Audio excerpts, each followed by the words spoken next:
If you find yourself getting bored of the pentatonic scale, sometimes all you need to do is find new ways of getting creative with it, and that's what I'm going to help with today.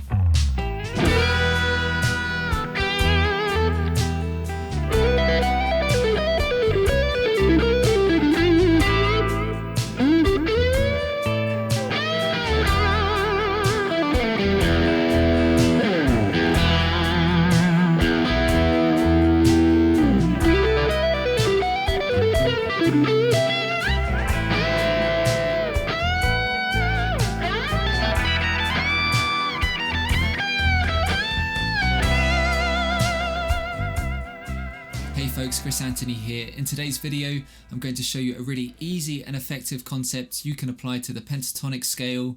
This will immediately make your playing sound way more interesting, and this concept is called Chromatic Approach Notes.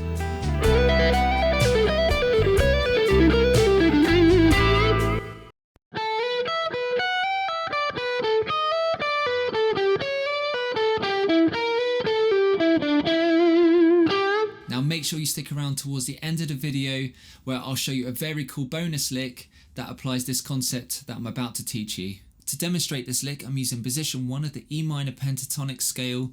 Let's run through this shape, which will really help with visualizing the lick. Our root note is situated at fret 12 of the low E string, and from here we have frets 12 and 15. The next three strings we have frets 12 and 14.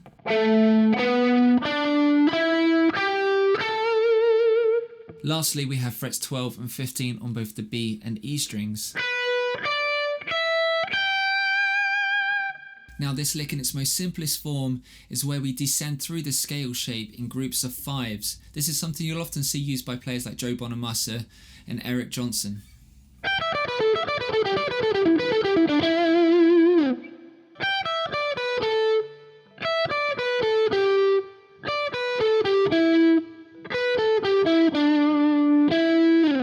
With the concept of chromatic approach notes, this is where this lick kind of started for me.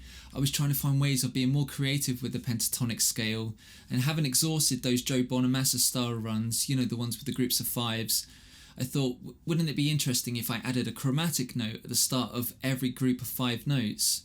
So I've chosen to approach each group of notes from one semitone below or one fret below. So where our first group starts at fret 15, we're going to approach that note from fret 14. The next group of notes naturally starts at fret 12 of the E string, and we're going to approach that note from fret 11. Notice as well, by doing this, all groupings of notes will now become a grouping of 6. If we apply this chromatic approach to every grouping, we'll get this.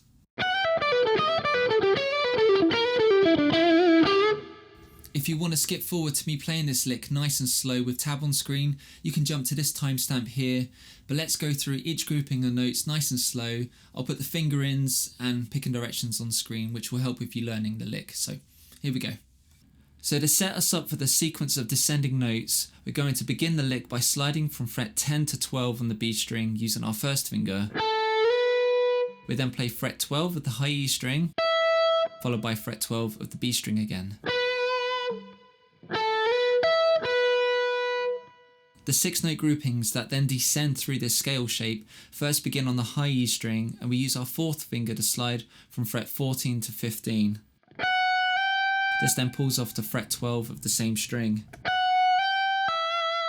From here we then play frets 15 and 12 on the B string, finishing at fret 14 of the G string.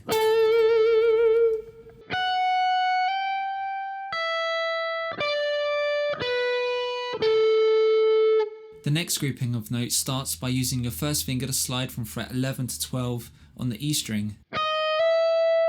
We then pull off from fret 15 to 12 on the B string, and finish by playing frets 14 and 12 on the G string.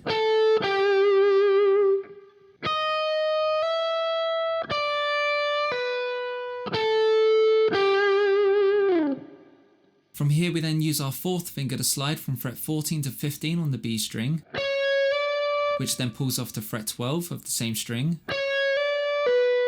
We then play frets 14 and 12 on the G string, finishing at fret 14 of the D string.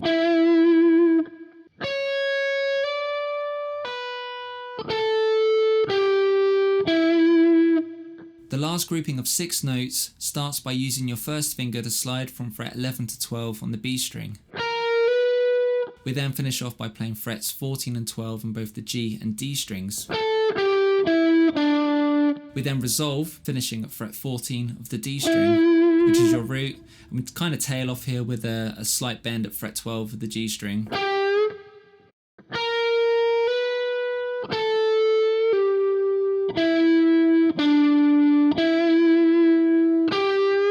Also, rhythm-wise, I'm using 16th notes for the whole thing, keeping the notes nice and even. So here's the lick, nice and slow, all the way through.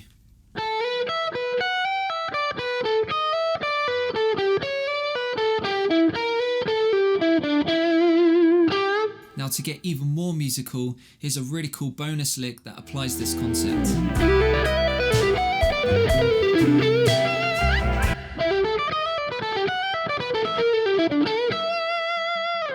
We begin in position 5 of the E minor pentatonic and start with an E minor 11 arpeggio. And what we're doing here is hammering from fret 9 to 12 on the G string, followed by frets 10 on both the B and E strings. Now, whilst we're in this position, we're then going to apply that 6-note pattern we used in position 1. And what I'm doing here is using my third finger to slide from fret 11 to 12 on the E string. That then pulls off to fret 10 of the same string. I then play fret 12 and 10 on the B string, finishing at fret 12 of the G string using my second finger. Now, it's really important we use our second finger because that sets up the next part of the lick. And what we're going to do there is position shift into position 1 and play that 6-note pattern that we learned in the first lick.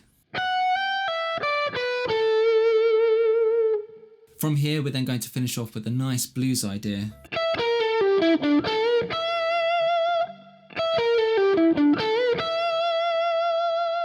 And what I'm doing is playing a high E string at fret 12, jumping across to the G string to slide from the blues note down to the 4th, so that's fret 15 to 14, pulling off to fret 12 of the G string.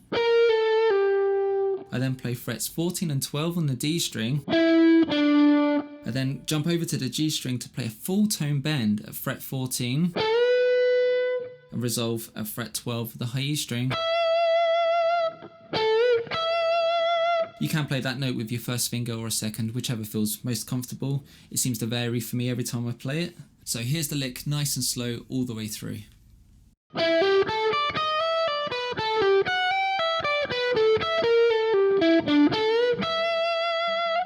Now here's both licks from the lesson up to speed, also along to a backing track so you can hear how they sound in a musical context. Here we go.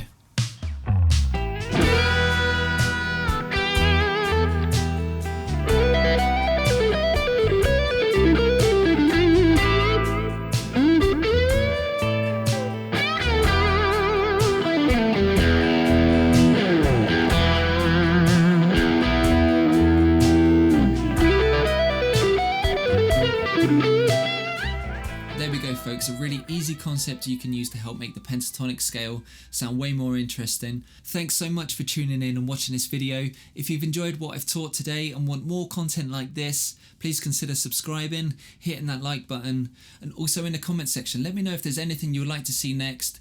Is there anything you want me to break down, anything in particular you want me to teach? I'm happy to do that. But until next time, have fun practicing.